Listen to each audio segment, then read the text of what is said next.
Welcome back to Research Methodology. In today's lecture, I'll be talking about the international thesis structure, what are different parts and chapters that it consists of, and then I'll move on to discuss how different chapters are to be dealt with by the researcher. So let's get started with four parts of the standard thesis structure. And these four parts are introduction, background, core, and synthesis. So here, if you look at the fourth part, that is core, it is actually the main body of the thesis, and this is what contains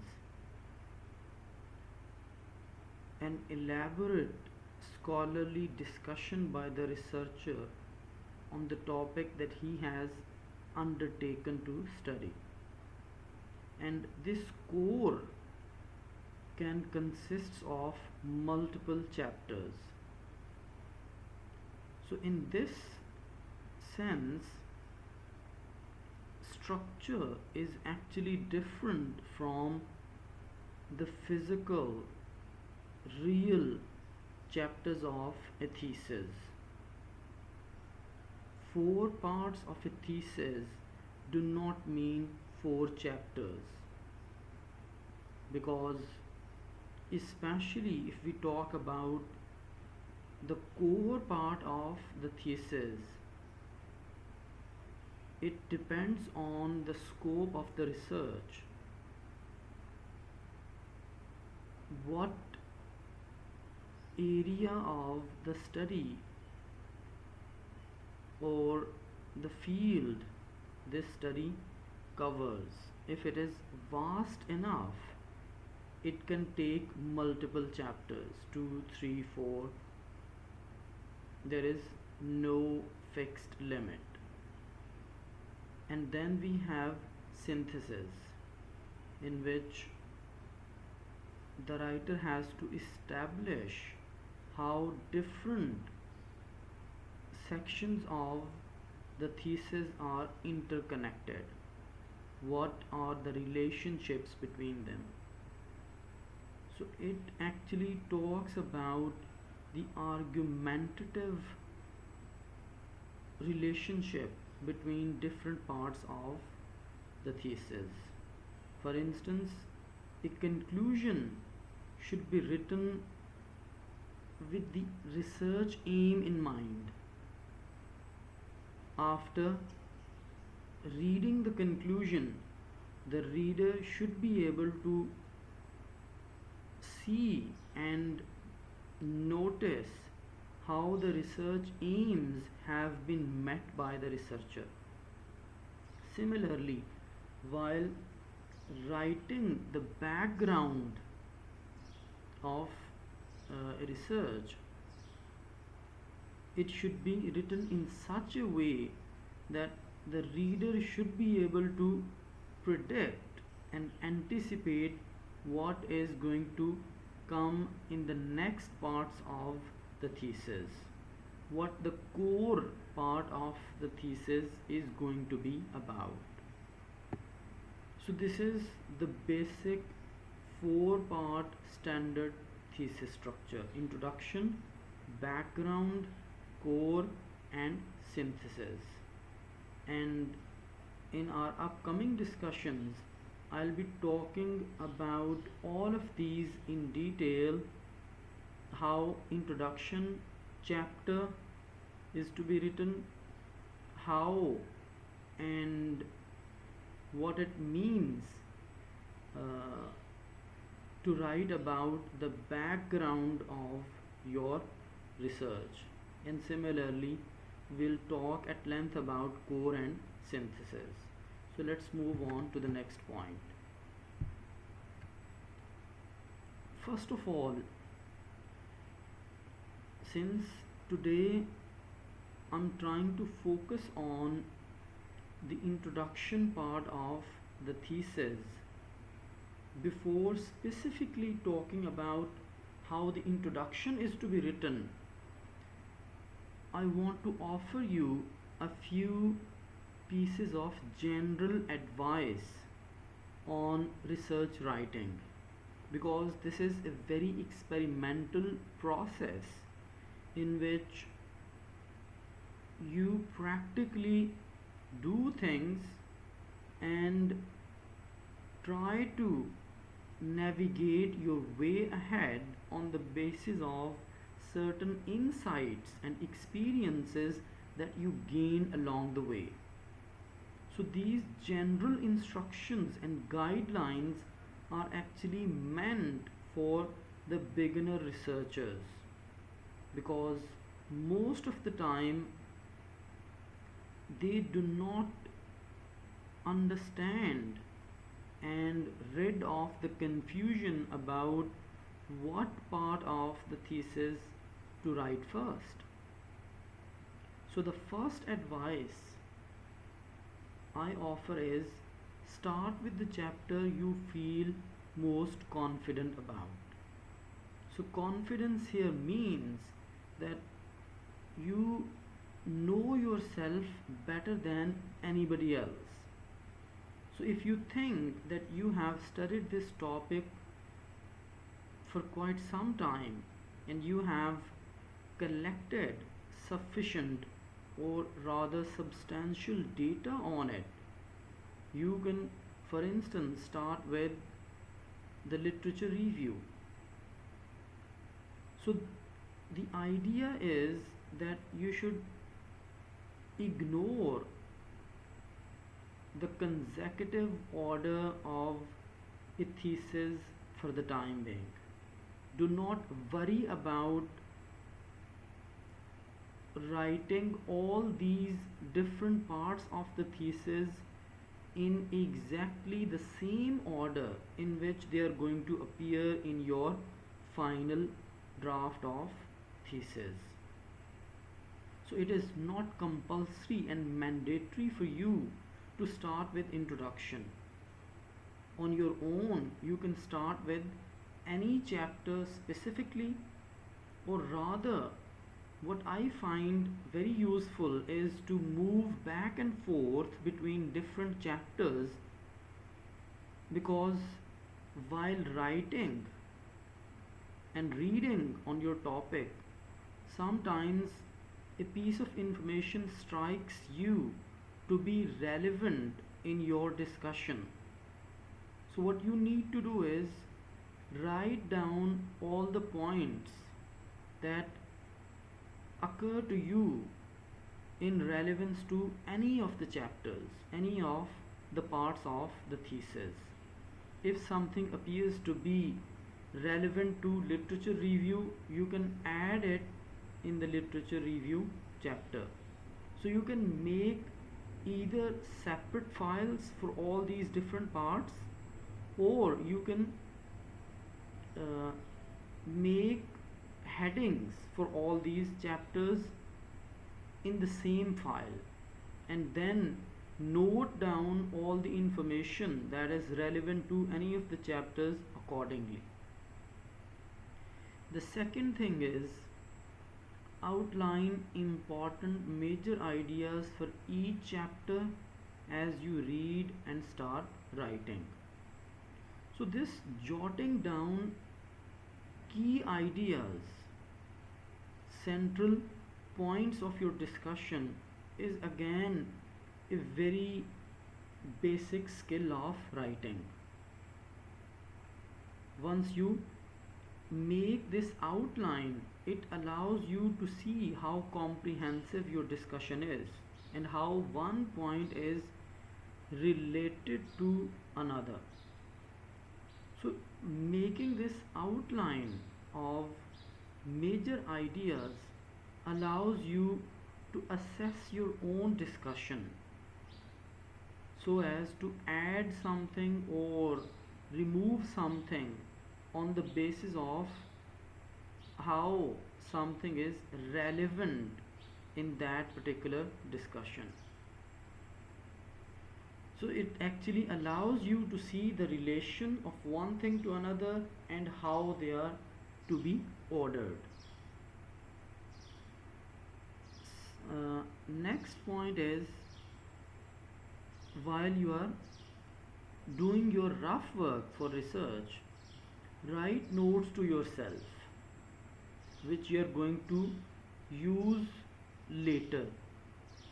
For instance, sometimes you do not have sufficient information on any aspect of your topic and you still want to search more and find more data on it. So what you need to do is, you can add small notes to yourself. For instance, add definition, which means that you are actually reminding yourself by writing this note that this particular term needs definition, and since you do not want your workflow to be interrupted at this moment, you postpone this addition of definition to some time later. And similarly, you can add many more notes to yourself according to uh, the situation and context. For instance, if you want to uh, check a reference of a certain idea, you can write check reference, and similarly discuss idea that you want to probably uh, discuss this idea with your supervisor to seek his expert opinion. Or sometimes you can add many other notes, like add examples, add you know page number. So whenever you feel that there is something more to be done and you are not willing to do it at the moment, you can write these notes for yourself, which will remind you. For instance, if after winding up your discussion you forget about doing a task for which you wrote a note to yourself, once you will revise your discussion, at that point you will find these notes: add definition, check reference, discuss idea, and they'll compel you to fill in this gap. But if you simply rely on your own memory, or you ignore this you know aspect, it is hugely possible that you will forget this, and this might cause confusion or ambiguity in your discussion. So here, after a few general tips on research writing, we move on to writing the introduction part of your research. So introduction is simply about introducing your study and subject matter. Now, this introduction is actually the introduction of the work that you have done, and this introduction is actually meant for a potential reader. Before deciding whether this work is relevant to a certain reader, this brief introduction will provide him the essence of the complete work, allowing him to see what you have covered in this research. So if he finds your research relevant to his area of interest, he will go on to read the whole work. Otherwise, he'll move on to something else. So this introduction should be a comprehensive introduction to your work as a whole. what you have done, what is the topic that you have chosen and worked upon, what is the significance that compelled you to choose and work on this topic, so on and so forth. So, in order to write an effective introduction, what exactly is the population that you have observed, surveyed, interviewed, or studied? So, you have to, through introduction, let the reader see all different important aspects of your study. Now let us look at an example of limitations and delimitations. For instance, if a researcher sets out to find the impact of mobile phones on behavior patterns of elementary school children. Now, this is the topic that he aims to explore. For instance, in this topic, the researcher has to mention the delimitations of this study. For example, he can talk about how many children he has observed and what was, the level of these children, in which school they were studying, and then for how long the researcher has observed them. So, for instance, he can specify his study to a group of 50 children in grades 3 to 5 of one specific school, which he will mention the name, and then how he has observed their behavior patterns while using mobile phones in school for a duration of 6 months. So all these specifications are actually delimitations. The researcher has confined himself to a specific population with specific traits. 50 school children studying in 3 to 5 grades, and they are studying in a specific school, and then they have been observed for 6 months, let's say from January to June 2020. So all these things are to be mentioned because delimitations have a certain strong relation with your findings, because if you change these delimitations, if you change the sample,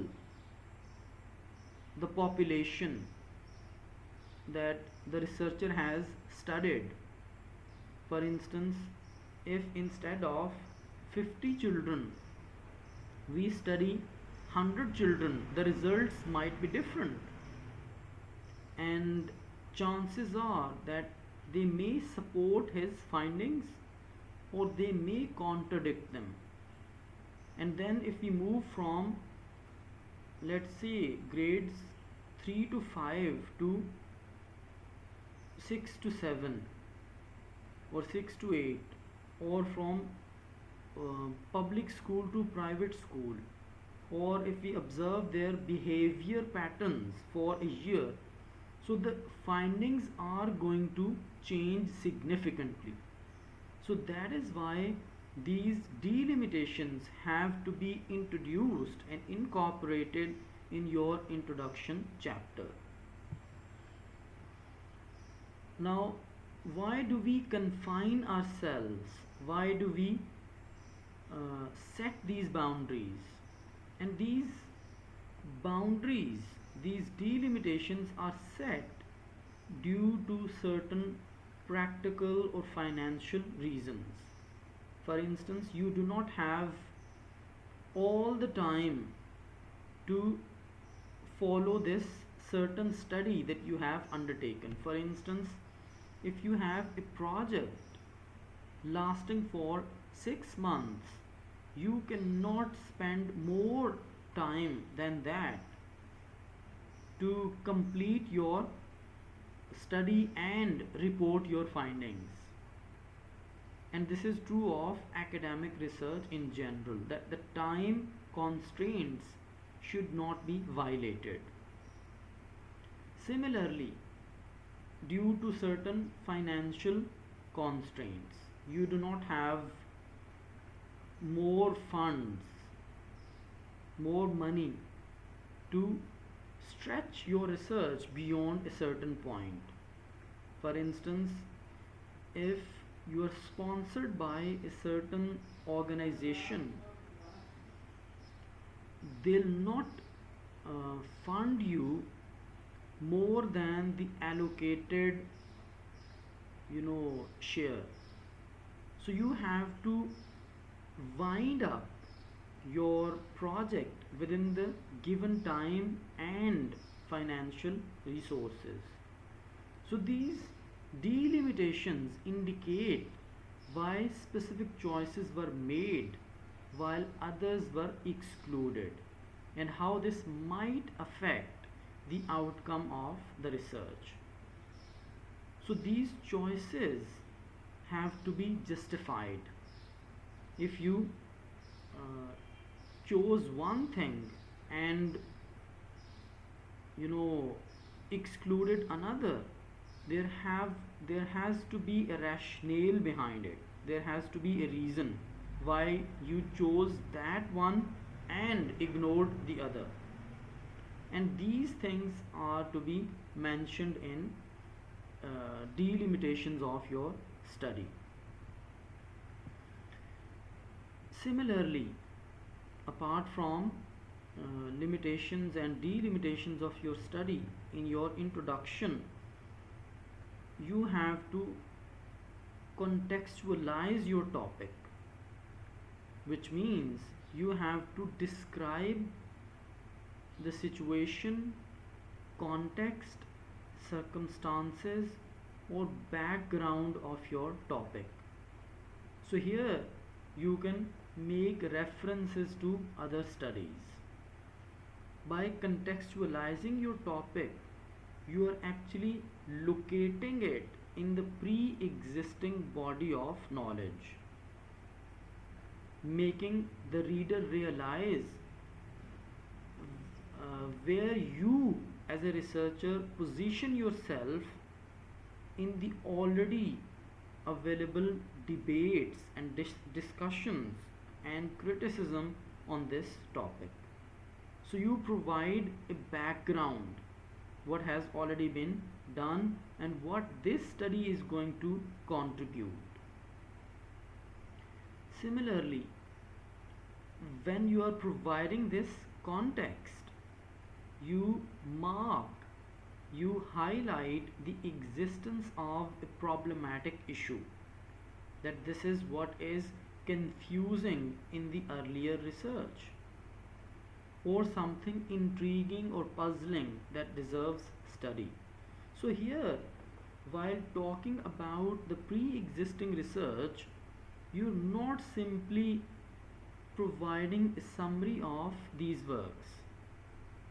You're actually critically examining them and trying to identify what you find problematic about them, or confusing, or intriguing, that provoked you, that compelled you to undertake this study. So this is basically to establish the academic contribution of your own research, why this research is justifiable, why this deserves attention of the reader, why this research merits awarding a certain degree. if the researcher is to be awarded a certain degree on the basis of this research has to be significant enough. So by highlighting this problematic issue, a certain inconsistency or flaw or gap in the pre-existing research, you justify your own research.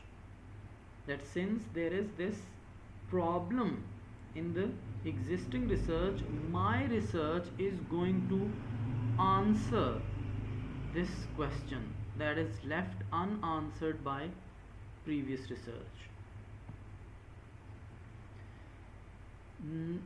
What next you need to do is formulate your research questions.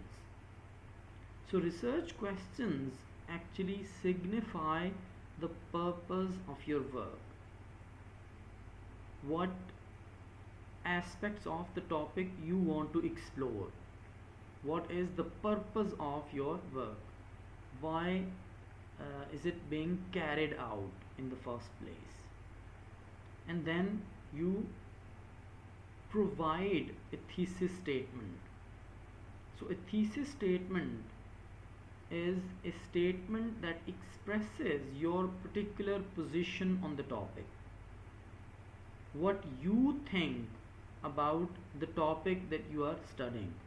Or in simple words, a thesis statement is a statement of the central argument of this research. And this is actually the founding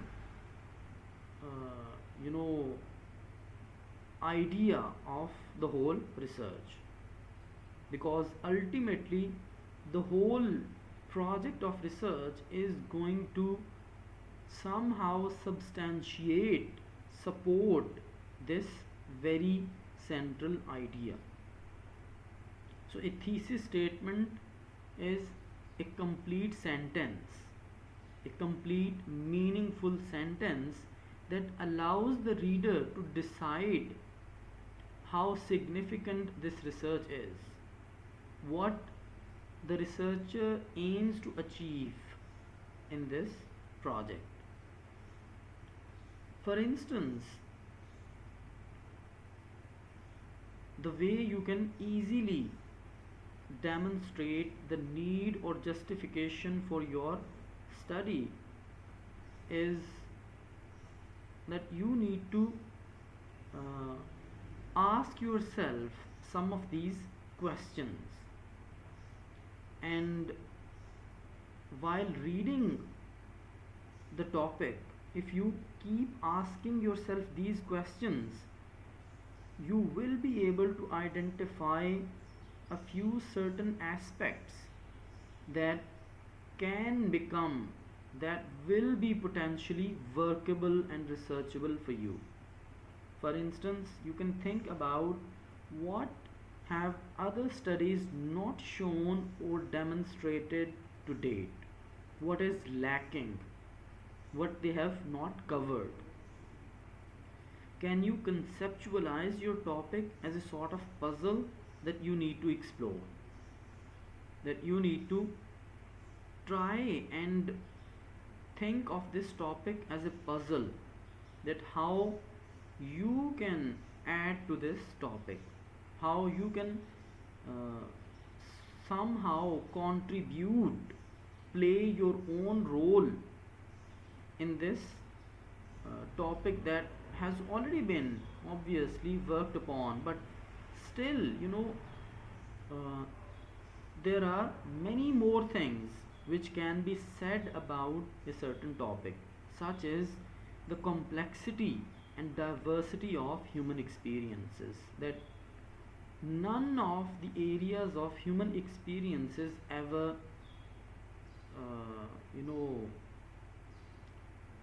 is found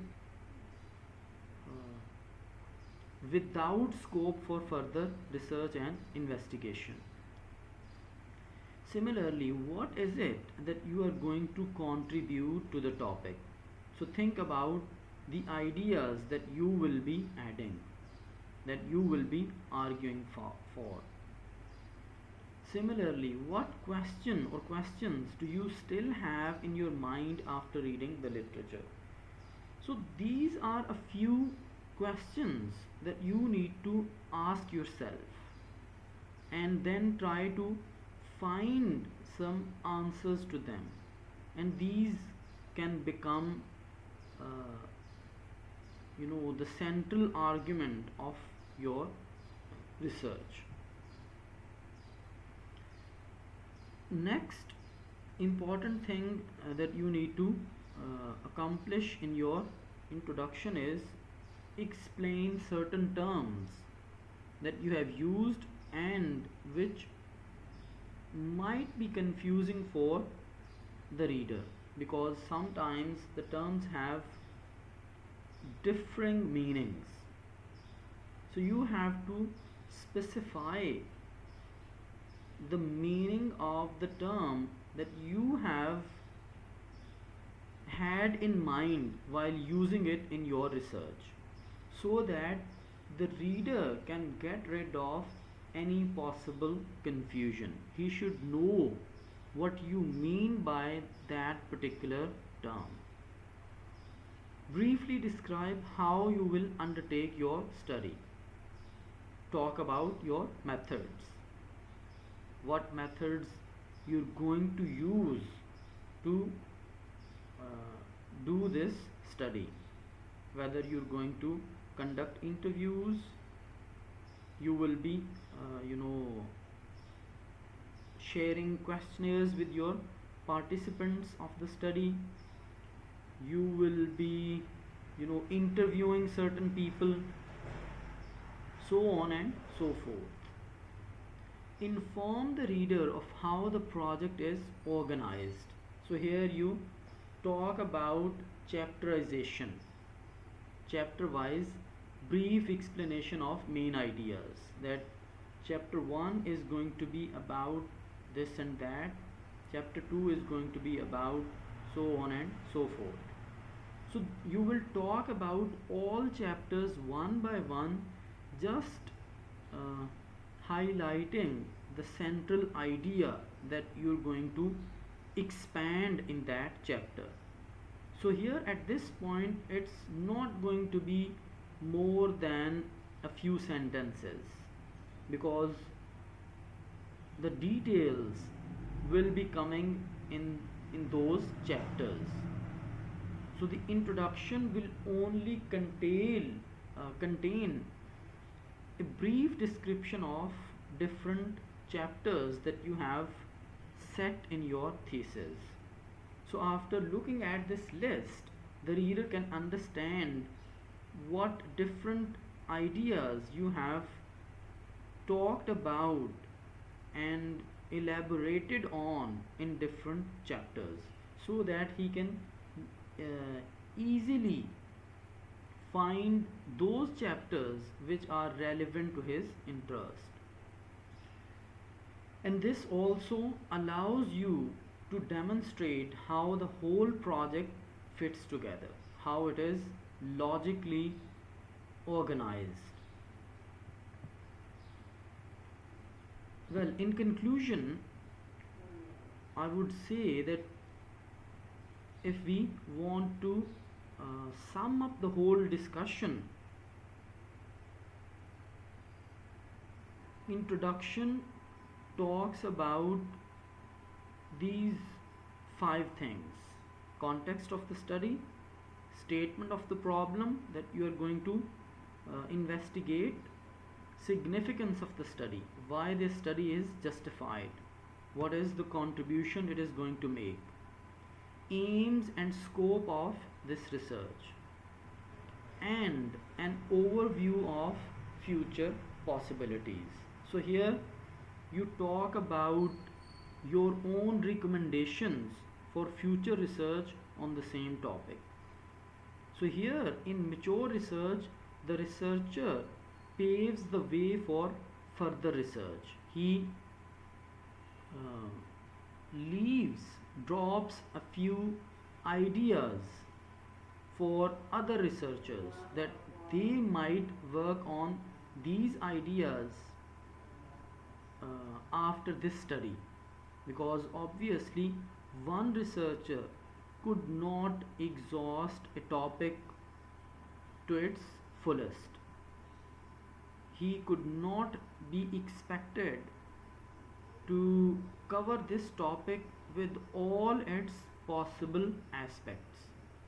So he mentions how he focused on certain aspects, but while conducting this research, these are the ideas that occurred to him, that appealed to him, but since his focus was on other aspects, he could not either touch upon them or not explain them in sufficient detail.